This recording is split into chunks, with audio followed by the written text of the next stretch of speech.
Cambio climático y la biodiversidad. ¿Quién la provoca?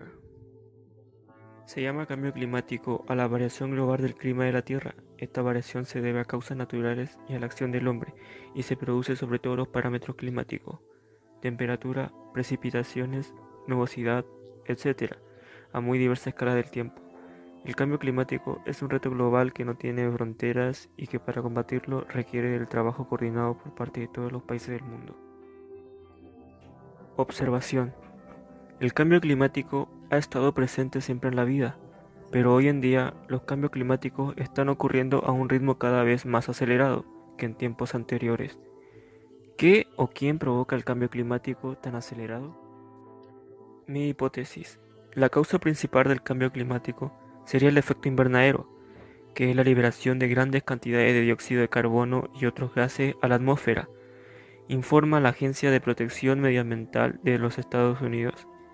Los gases de efecto invernadero provendrían de actividades humanas, como la quema de combustibles fósiles, el desmantelamiento de los bosques, la fertilización de los cultivos y el almacenamiento de residuos, la cría de ganado y la producción de algunos insumos industriales. Fase experimental. Indagando y encontrando algunos informes, encontré que los expertos coinciden en señalar la revolución industrial como el punto de inflexión en el que las emisiones de gases de efecto invernadero arrojadas a la atmósfera empezaron a dispararse. Hay que recordar que la revolución industrial nació de otras muchas pequeñas revoluciones: la agrícola, la tecnológica, la demográfica, de medios de transporte, finanzas que dieron lugar a un nuevo modelo de producción y sobre todo consumo. Resultados. El principal resultado ha sido el aumento de la temperatura global del planeta, que desde ese periodo ha aumentado a 1,1 grados. Si bien se estima que al final del presente siglo el termómetro puede aumentar todavía más, aún cumpliéndose los compromisos de reducción de emisiones fijados por los países. Según estudios, la ganadería es responsable del 18% de las emisiones de gases de efecto invernadero, medidas en equivalentes de CO2 o como se dice dióxido de carbono. Específicamente es responsable del 9% de las emisiones de CO2, principalmente por la deforestación, el 37% de las emisiones de metano, fundamentalmente por la digestión de los rumiantes, y el 65% del óxido nitroso por el estiércol. Asimismo, emite 2 de 3 de las lluvias emisiones antropogénicas de amoníaco, gas y con un papel importante en la lluvia ácida. Esto conllevaría también sus causas, los cuales serían los cambios en los paisajes y hábitat, derretimiento de los glaciares. Esto provocaría alza en los niveles de los mares, aumentando la probabilidad de inundaciones y poniendo en riesgo a una población que vive en las costas.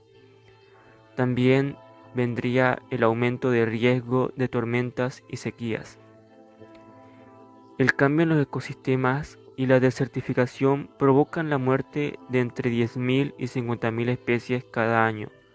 Como consecuencia de las modificaciones del clima, algunas especies se extinguirían.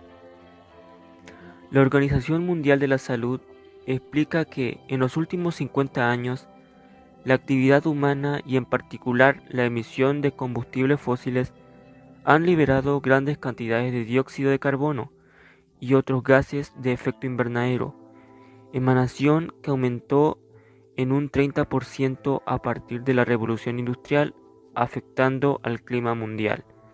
Este resultado confirmaría mi hipótesis, que la mano del ser humano ejerció excesivamente en el cambio climático, acelerando más la alteración.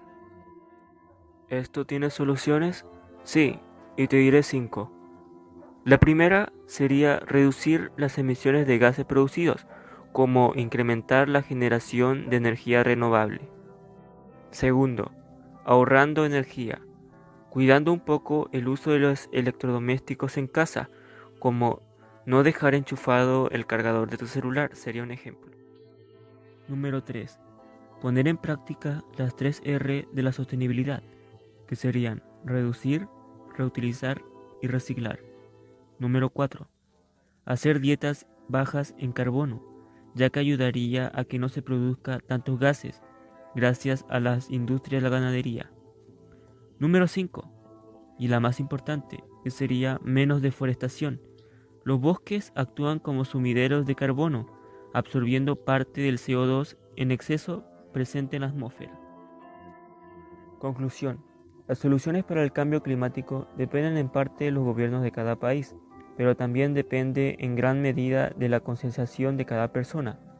A nivel particular, son muchos los pequeños gestos y detalles diarios que puedan frenar el cambio climático y mejorar la situación medioambiental en general. Todas estas etapas de experimentación y solución ayudaron a bajar la temperatura del planeta. Obviamente no bajó demasiado, pero influyó en establecer un ambiente un poco sano. Estas medidas, si se van implementando seguido, podría dar un cambio rotundo y satisfacer al ser humano y, claro, sobre todo a la biodiversidad y especies.